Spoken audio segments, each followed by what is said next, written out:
bean sprouts. I just pulled these out of the fridge and I have a chance to cook them now. Now, you can certainly eat these raw, they won't make you sick. However, most people prefer the taste once they've been cooked. The trick with cooking something as delicate and fragile as bean sprouts is you need a high temperature and a very short cook time. There's a few ways to achieve this. Stir fry is one, which is, and bean sprouts are used widely in various Asian cooking, usually in stir fry or flash frying. However, tonight I'm doing Greek night, and bean sprouts are not part of traditional Greek cuisine, at least the kind you find at the restaurant, but I have bean sprouts, they're healthy, I can cook them, make them tasty, and add them to our Greek salads, and it's a win-win. So what we're gonna do is we're gonna blanch them. I have, let me put my glove back on. I have a pot of water that I've brought to a boil. Now, I need to kind of jazz this boil up.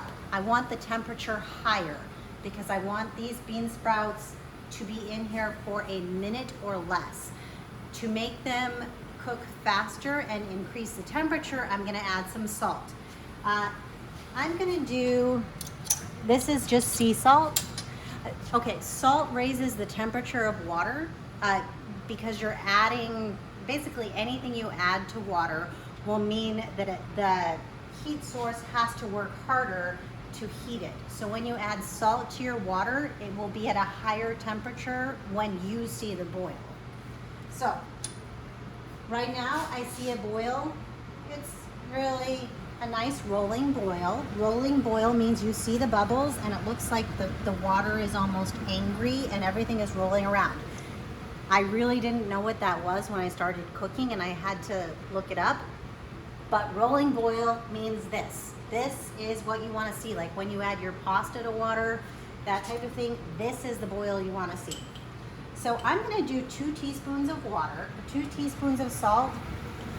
I have seen several cooking videos where they really like to salt their water for blanching, so much so that if I somehow had asbestos fingers and stuck my fingers in it, it would taste like seawater. I don't need that much salt in my food. So this is enough to change the chemical composition of the water and make it boil at a higher temperature. And it will mildly season the bean sprouts. Okay, now it is returning to the boil. You're gonna want this, so I have a pot, I have my bean sprouts, and if you have what's called a spider, which I don't, I'm using this. This is the next best thing. This is my pasta ladle. It's the one, where you take the spaghetti noodles and it lets the water drain out. You can use a slotted spoon if that's all you have, but this ladle will help me scoop them out a little bit better. So, my water is boiling. Bam. I'm gonna set a timer for 1 minute. Mind you, I'm not putting all of the bean sprouts in at one time. All right, what is happening is, do you see how the color is being enhanced? That is because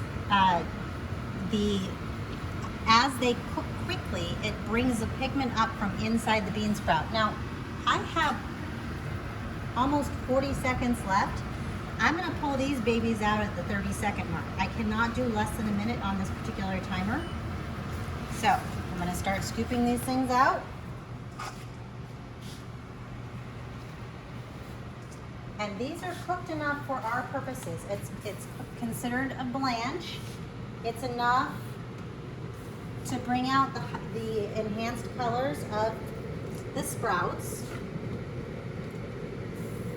but not enough to make them mushy. I want to keep the crispness, the crunch that you get when you bite into a bean sprout, but it removes that raw flavor that a lot of people they go, ugh. They just don't care for it, and it makes them not want to eat bean sprouts. So this really, really quick cook, I mean, that was fast, right? Is what allows us to do that. Okay, so If you have a 30-second timer, that's fantastic, but we'll use my 1-minute timer again and use our math skills and only keep them in for 30 seconds. Now, I am keeping my heat on high. If you have it on a lower temperature, okay, I'm gonna let the water come back to a boil. It's gonna happen really soon. You can see I got the water all aggravated. You can try and get the rest of these sprouts out.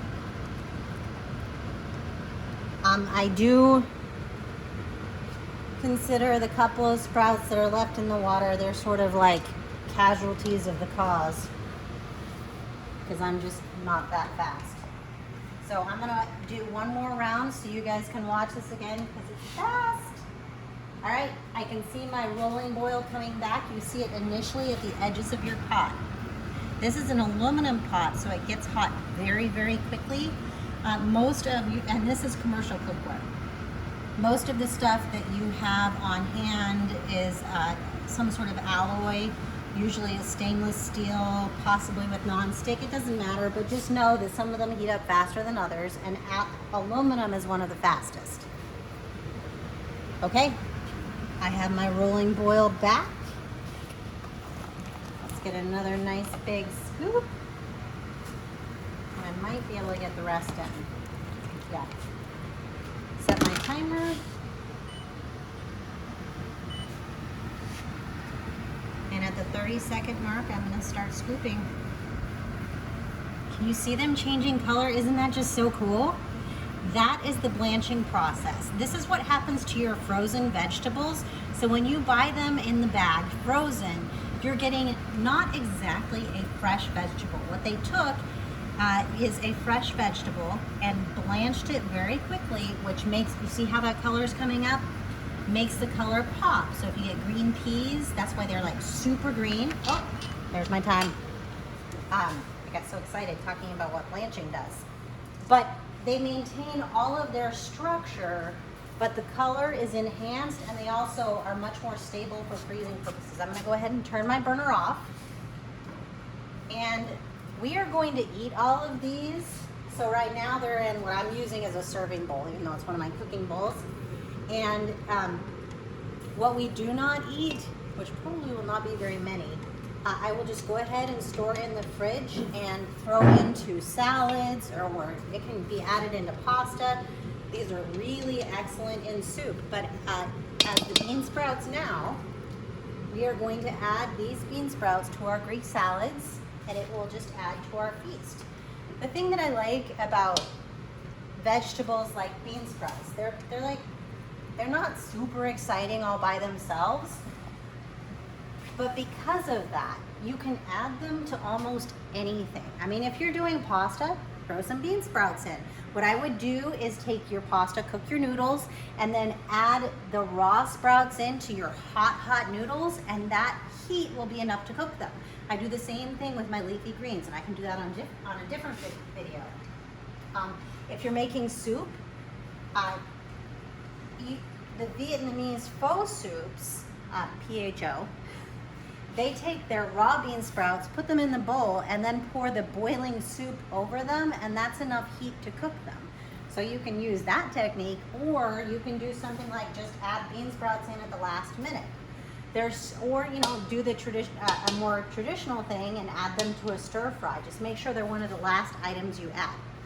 But with this, we have blanched our bean sprouts, made them beautiful, and now I'm going to add them to what we're making for dinner.